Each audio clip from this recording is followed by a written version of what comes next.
living is easy. Fish are a dumping.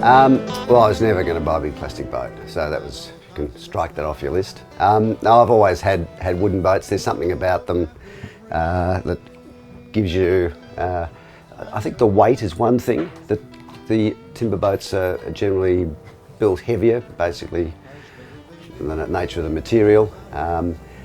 They move and make sounds and all that sort of stuff, and I think there's a real charm about that when you're on board. They're easy to, they do have a practical element. They're easy to fix. They're easy to keep looking good. You paint a wooden boat, it looks like new, even if it's 70 years old as this one is. So, so no, I was never going to get a plastic boat. Until the day where you can hush up your crying. I'll take it back one step. And the boat was lying in Portland. I got word of it through my connections in the marine industry. The harbour master at Portland wanted it out. The question was, were they going to chop it up? You know, the owner hadn't paid any mooring fees. Were they going to chop it up and get rid of it?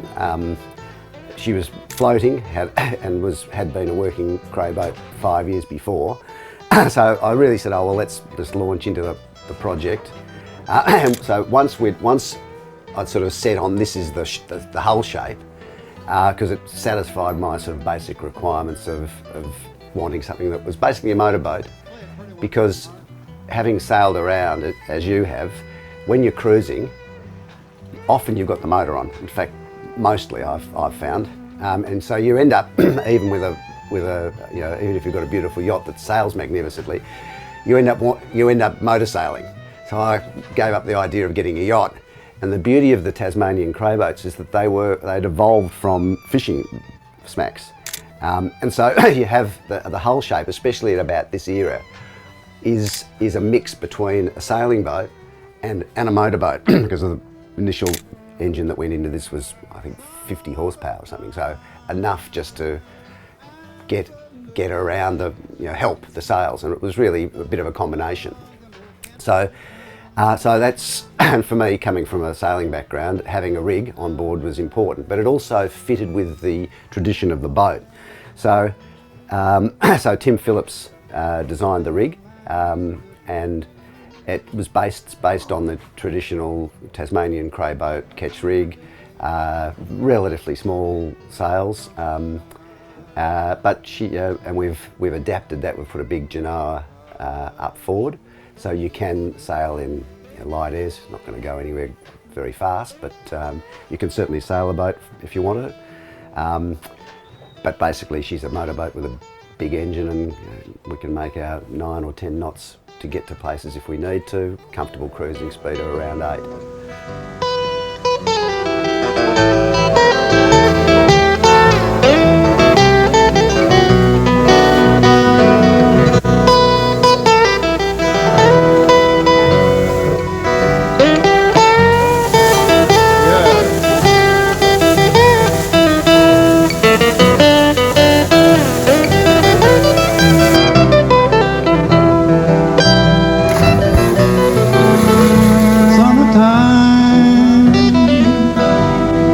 The living is easy.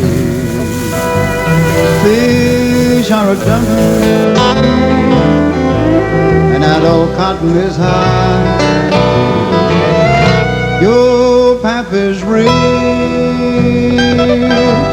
and your mama's good looking.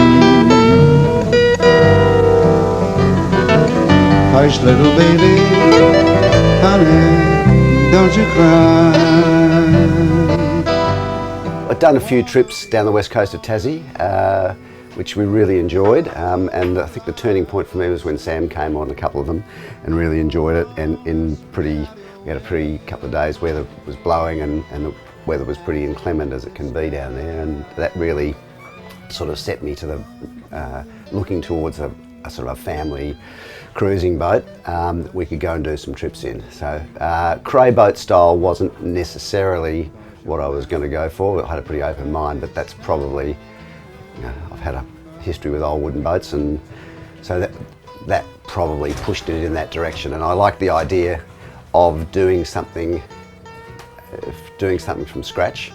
It's a much bigger job, infinitely more expensive than buying something that's already done, but you do get the ability to see what's happening. You get to know the boat as it's being built and the systems that are going into it. And I think that's a real benefit as an owner, to know exactly what you're dealing with, so you end up with something that you've got the provenance of all the equipment and the timber and the structure of the boat. Play it pretty one time, Mark. Start forward, we've got the forward cabin, 6 berths.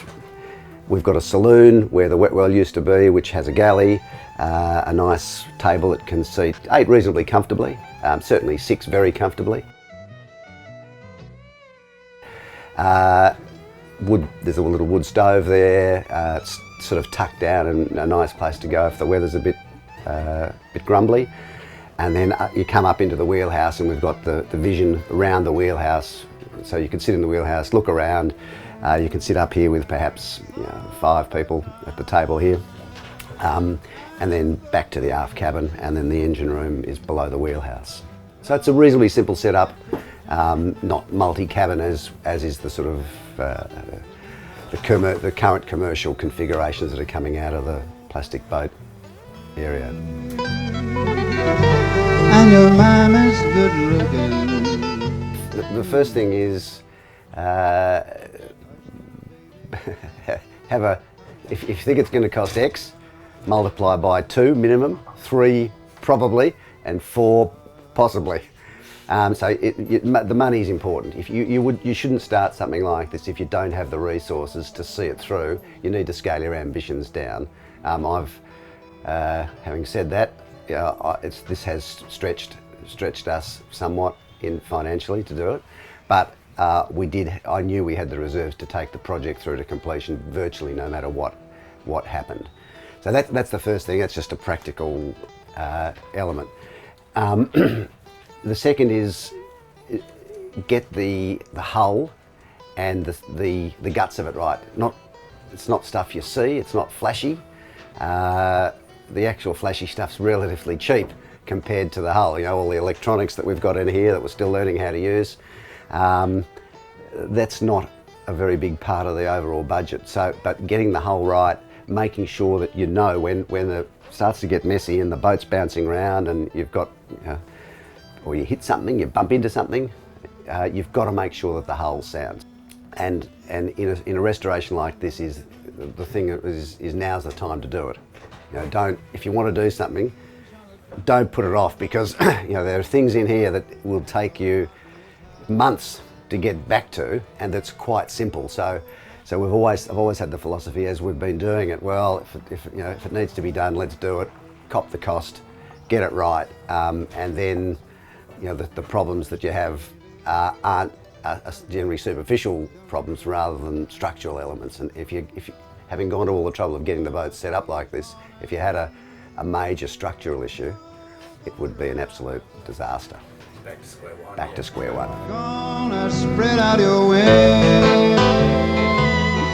Oh no, it's because I've still got serious obligations at work. So, but we are certainly going to go down to Stanley at some point. We've had a few conversations with electronic conversations with people that have sailed on the boat or worked on the boat over the years. So there's still family of Cyril Dodger Long down in Stanley. It'd be nice to go and catch up with his daughter. I'm not sure. I think she's the Margaret, not the Pearl. The boat, of course, was named after Cyril's wife and daughter. So we'll go down there. West coast of Tassie is somewhere we've got to go. Up the Gordon and Franklin rivers. Been up there a couple of times before. It's a fantastic place. Port Davey is another beautiful place to go. So I think we're going to use the boat in Bass Strait over the next few years, and then might go to parts north. I'd love to do a trip to New Guinea. There's a group of islands called the Louisiades, which I'd love to go and see, and not too much known in the literature about them. So that could be a serious adventure, but we'd need to get a bit more knowledge of the way she works and what her capabilities are and all that sort of stuff. you.